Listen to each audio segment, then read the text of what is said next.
Imagine spending all winter building and maintaining a road, only for it to go away come spring, and then doing it all over again next winter. Well, that's exactly what my next guest does as someone who helps build ice roads in Alaska. I'm Lexi, and this is Delightfully Different. He also lives in an off-grid community in Alaska called McCarthy. Hi, my name is Marlon, and I'm a heavy equipment operator and a lot of other things. And the heavy equipment operator is mainly for building ice roads. Yeah, sometimes. Yep. Among others. In the winter up north in Alaska, in the oil field, there's a lot of that going on. So I guess I didn't realize that the road was actually made of ice. I just assumed it was an icy road. These ice roads are actually right. I knew that there was a TV show about ice road truckers. I didn't realize that they were actually just driving on ice. Explain how these roads are made. Sure. So yeah, ice road truckers is actually the road that it's called the Delton Highway. Okay. And that goes up to Prudhoe Bay, and that's all the goods are transported up that way to Prudhoe Bay.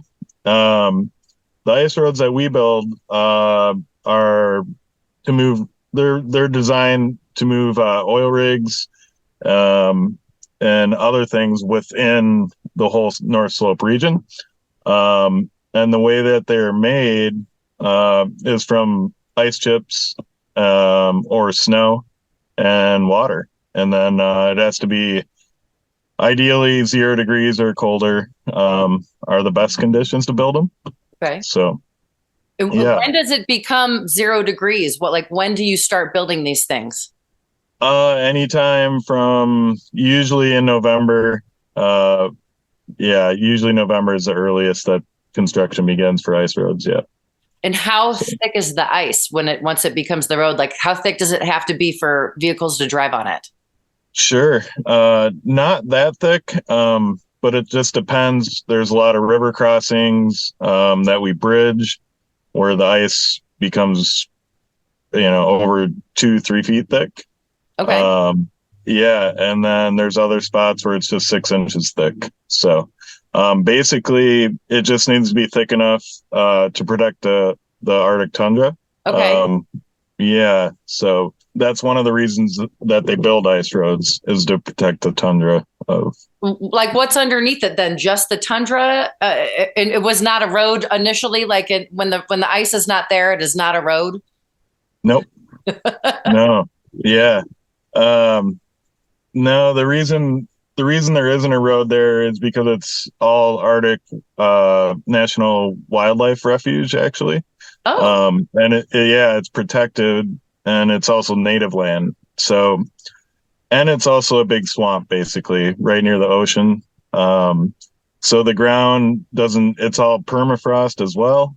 So it doesn't support anything really. There are a few dirt roads that are permanent, but most of the roads up there are built in the winter, and then you transport goods in the winter, and then in the summer they all go away. So you only can get around by flying, basically. You build these all in the winter, and then you only use them in the winter, and then they melt in the summertime?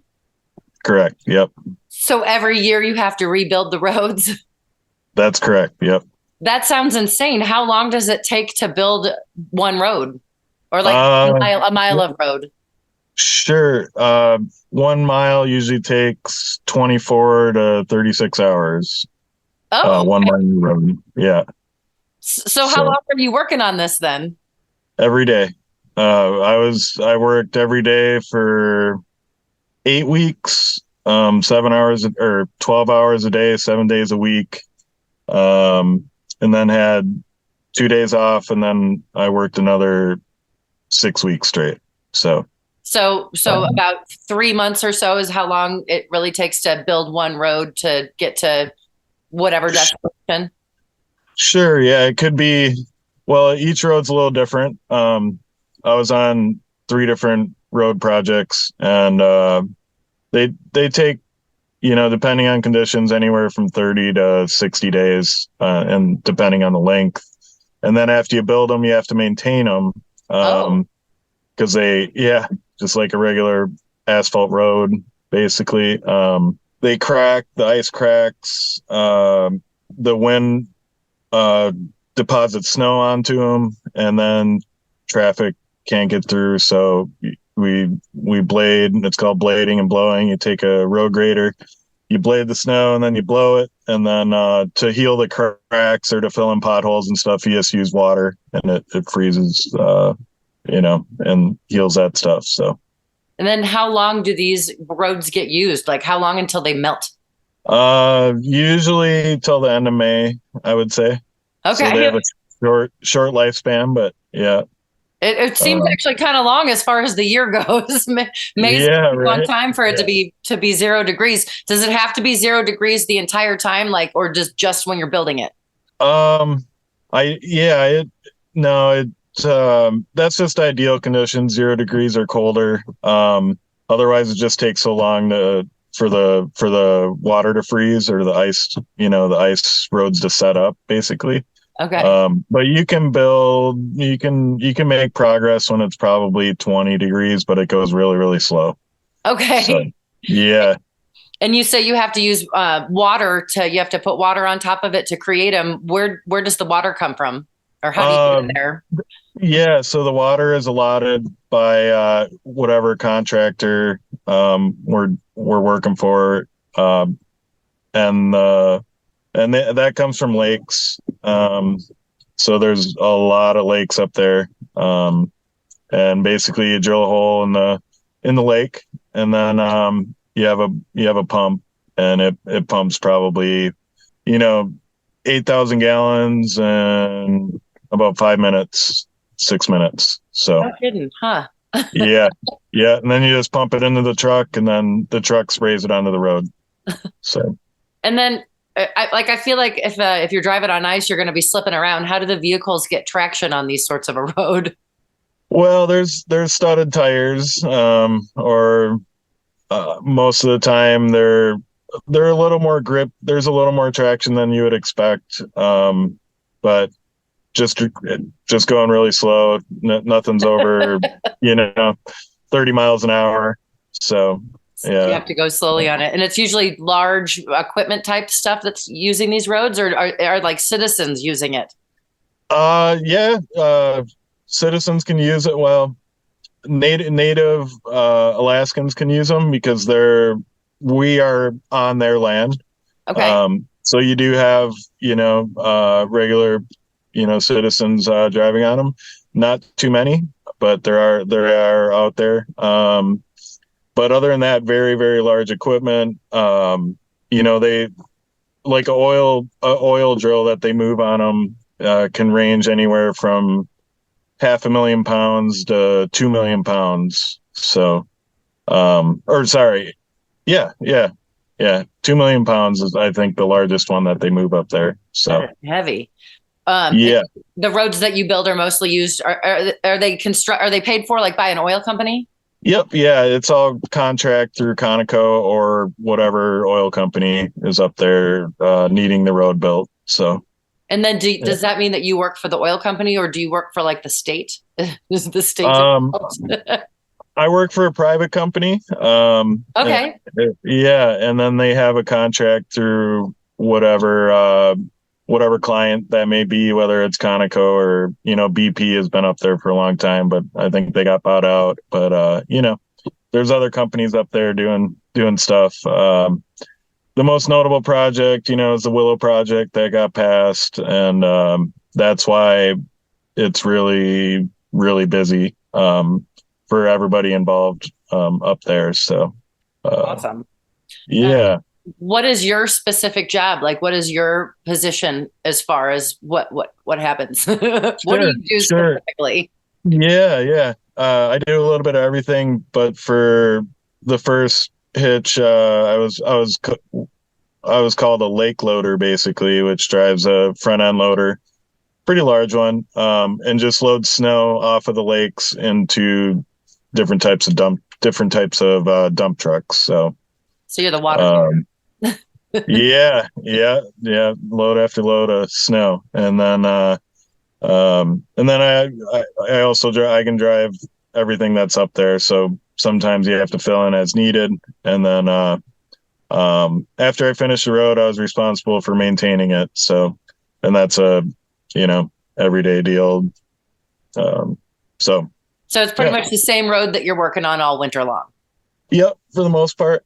I got moved around a little bit, but yeah, definitely same road for me anyways. So And I'm sure you're used to it since you live in Alaska, but it seems really cold to be doing this for a living. yeah, Is it? And well, how do you stay warm while you're doing this? it gets cold. Yeah, it gets windy.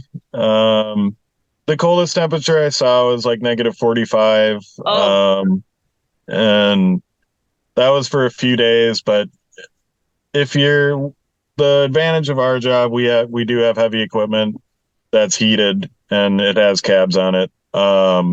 Unfortunately, sometimes the heaters don't work very well when it's negative 40 out, and right. and there's air leaks because some of the equipment's a little older. So you're bundled up. You're ready for the worst all the time. What happens is very commonly they're called blows, and it's when the wind picks up. You could just classify it as a blizzard, um, but there's a lot of that going on up there. And when that happens, there's phase 1, 2, and 3. And if it gets to phase 3, we shut down and we convoy and just sit in one place until it passes. So, Oh. And then like yeah. when you're working, do you like stay there the whole time? Do they put you up in some sort of a fashion, or do you like go home at night? Nope, it's everybody's working remotely primarily that's up there. So they have, whether it's a camp or a hotel or something like that. There's a lot of different camps. So they make our food and do everything for us. So Oh, okay. Wow. So that's kind of a big deal. You're gone for a long time. It's almost like working on an oil rig in general. yeah, it's a 2 hour flight to get up there from Anchorage, Alaska. And so once you're up there, you're not flying back too often. There's there's rotational, like 3 weeks on, 3 weeks off type of stuff that eventually happens. But ice roads, they have to get them done, so everybody puts in the time when that's going on. And you're there over Christmas and stuff and the holidays? Yep. You're working Yep. on Christmas. Yeah. To get done. Yeah. How Yeah. wide are they generally? Are they like just a regular 2-lane highway wide, or how big are these roads? Yeah. Yeah. About that big, 40 to 60 feet wide. And then, there's other parts of them that are a little wider, but yeah, generally around 40 to 60 feet. So, And does this damage the environment in any sort of a fashion? I think I mean, I don't think it damages it too severely, or at all. But there's always the carbon footprint of emissions, right? And but the reason for ice roads is to manage the environment better. Like I said, the tundra, it's protecting the tundra. Um, yeah. So, and we take, heavy equipment's known for, being very big, heavy, big engines, a lot of oil in them, a lot of fluids in them. So we take the most precaution possible to eliminate any oil leaks and breakdowns as much as possible. So Awesome. it's as eco-friendly as it could possibly be. Okay. Yeah. So as long as people keep driving cars and needing oil and stuff like that, it's the opportunity cost of Right. using those type of things. So Absolutely. I'm Lexi, and this is Delightfully Different. Today I'm talking with Marlon, who helps build ice roads in Alaska and lives in an off-grid community. When you're not working on this, you live in an interesting community. Tell me about I guess, is it a town in which you live? yeah, it's a cute little town called McCarthy, Alaska. It's It's hybrid, off grid. So what that means is there's no power grid to it, uh, but they have solar power and generators and four wheelers and cars, and you know what I mean. Yeah. There's a little community. There just isn't any power, the power grid. So How many yeah. people live in McCarthy? Full time, not very many. Probably about 50. So all year rounders. Wow. Uh, Okay. And then yeah. more people live there in the summer, I'm assuming, than the winter.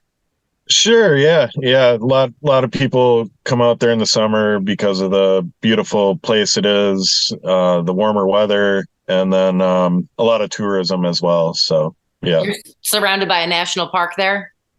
Yeah, largest national park in North America, which is 13.2 million acres. So Wrangell St. Elias National Park. And of Yeah. all the people that live there, are there like families with children or anything like that? Yeah. Are there like little kids that live there? Oh yeah. Yep. Oh, Yeah. that seems so. Is there a school and stuff like Um, that? no, there is not a school. No. Hospital? There's no government. There's a EMS. That building that just got finished last year, but there's not a hospital or there's not a government of any sort. So everybody kind of just works together. Well, there's only 50 of you, so you got to know everybody.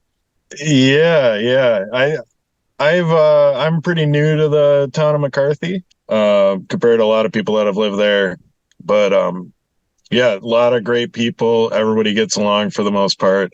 And if somebody doesn't get along, they usually just get ran out of town, you know? So everybody Okay. keeps, yeah, everybody Old keeps school each other style. in check. Now, I kind of But looked up the history of it, and it sounds like there's an interesting history, especially from the early 1900s. Would you like to explain some oh, of that? sure, yeah, it's known for the the copper mine in Kennecott, Alaska, which is right outside of it's 3 miles away from McCarthy. And yeah, they discovered large amounts of copper there, and it was the purest copper ever to be found, um, ever. So normally, what they're mining right now for copper, it's like 0.01% copper or so. And in Kennecott in the early 1900s, the percentage of copper was 80% pure copper. Oh, So, yeah. And there was a railroad that went 160 miles from McCarthy, basically, all the way down to Cordova.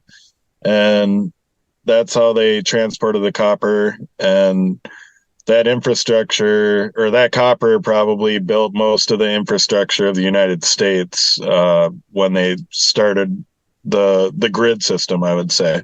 okay. So it's pretty ironic that all that all those resources came out of McCarthy backslash Kennecott in the early 1900s, and they had power there in the 1900s. Really? And yeah, yeah, and today they do not have power there. So Well, and I um, understand that there was a population of people living there in Kennecott, and they were somewhat conservative, and then they built this town of McCarthy for illicit activities. yeah, yeah, McCarthy's always been the party town. You know, people let loose a little bit, and yeah, yeah, that is true. The place to go, a brothel, the bars, and the gambling is what was allowed in that town, but it wasn't allowed in the neighboring towns. So that's where everybody went. Yeah, yep, that's right. And they worked 364 days a year at that mine, and the Oh, only day they had off was Independence Day. So Fourth of really? July, yeah, Fourth of July or Independence Day is still a huge deal around that area. A lot of people show up for Fourth of July. So Okay. And so I yeah, watched a video that you had posted on YouTube where you kind of showed your cabin. It looked like you were staying there over the winter for 1 year. And yeah, it was very interesting seeing how you kind of rigged everything. What were you using for electricity? sure. Just car batteries basically. And it was like a solar setup. And there's not much sun in the winter though. Right. So it's hard to charge them. So Like they you would get last like about full days of darkness there during certain times, right? um it's never completely dark for 24 hours. It's just the sun doesn't come up. But it's still light out. Okay. Okay. Yeah. It's not too much different than the northern lower 48 where it gets light out at in Alaska or in McCarthy, it got light out at like 10 o'clock and then the sun goes down and gets dark out around 4. So um, the sun never comes up, but it gets light out. Okay. Gotcha. And so But to, you're to using car batteries to power some lights in your place. And Yep. I guess it looked like you were able to use the internet there. So is there Wi-Fi? Yeah, you just use your cell phone. Yeah. Okay. Yeah.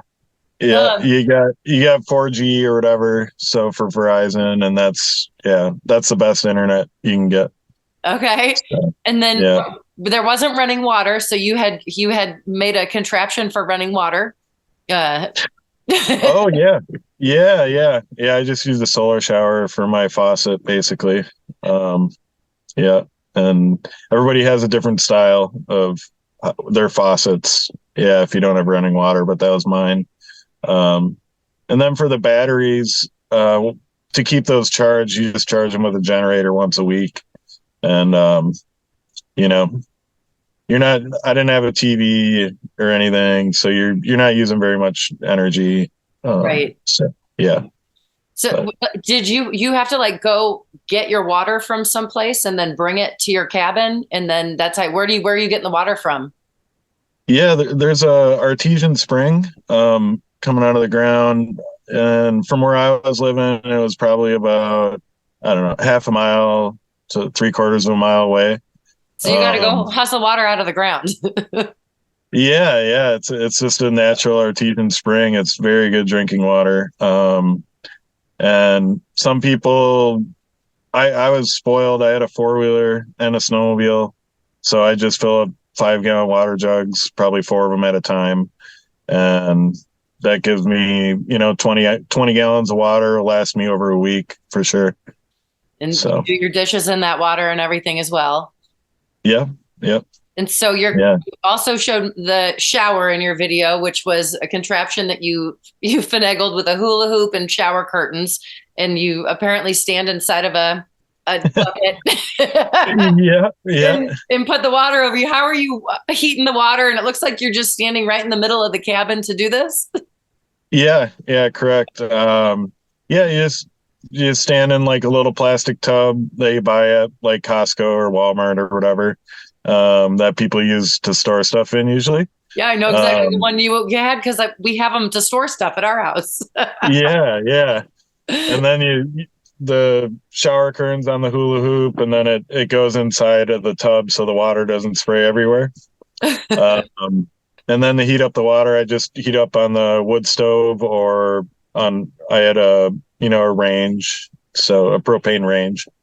Oh, So you have a propane range, and then you keep the place warm also with the fire, uh, the wood burning stove. yeah, wood stove ideally. Yep. So you go through about 6 cords of wood, and a cord is 4 by 4 by 8. So So you're doing a lot of chopping of wood in the winter and hustling water out of the ground. oh yeah, that's my favorite things to do in the winter. Does it get lonely living there with only 50 people in the town and probably a lot of people hiding in their cabins because it's so cold? Yeah, it gets a little lonely, but I guess I prefer being lonely, if that makes sense. Yeah, Or absolutely. yeah. Um yeah, some people it won't work out for. So Right. It seems like it's a very specific taste to want to do this. yeah. When it's not freezing outside, like in the summertime, is there like a bar or a restaurant or are there things to do? What is there to do in there in the town when it's not wintertime? Or even if it's wintertime, what is there to do? Well, in the wintertime, I spent a lot of time splitting firewood. I spent Okay. a lot of, yeah, I spent a lot of time writing, reading, and then also just playing outside, watching the birds and watching the snow pile up, shoveling snow. I shoveled a lot of snow that year 'cause I just enjoy shoveling snow. You do. Yeah, yeah, it's good for you. It's very satisfying, seeing seeing your shovel just get filled up with snow and then creating that path of wherever you're trying to get to. And if you do it every day, it's never that hard. Or every time it snows, if you wait for it to build up and then it gets hard on your back. So, Ain't that the um, truth? And then you're never yeah, getting rid of it. It snows where I live too. yeah. And then there's awesome snowmobiling and unbelievable snowboarding, all over, um, all over mountains for days and days and days and days. So It's like an outdoor um, adventurer's paradise. it is, yeah, yeah. It's pretty awesome. Um, And then in the it, summertime, you also are a raft guide. yeah, I was a guide for a company for three summers up there, Okay. and the middle of last summer I uh, got a job opportunity at a gold mine. Oh, So I stopped raft guiding last summer and decided to mine some gold. So okay. I didn't. That's interesting. What yeah, like how do you do that? How do you mine for gold? In my mind, I'm seeing the pioneers going across and digging for gold in a with a wire bucket. How do you do this? yeah, yeah. Well, you can still do it the old-fashioned way. Okay. But there's a lot of gold mines in Alaska. The one I was at was medium size. It was a pretty large. It's like the largest, smallest gold mine in Alaska, basically. And what that consists of is a lot of heavy equipment. Once again, there's like that show called Gold Rush or whatever. Okay, yeah, I think I've heard of I that. Yeah, it's kind of like ice road truckers or like what those Discovery Alaska. Channel show. Yeah, yeah, those Okay. Alaska shows. And the that's kind of the type of mining we were doing, which is it's a surface mine. You scrape it. It's all about managing water. Basically, is whether you're gold mining out of a pan, right? Okay. Or or if you're doing it on large scale with heavy equipment, it's all about managing water.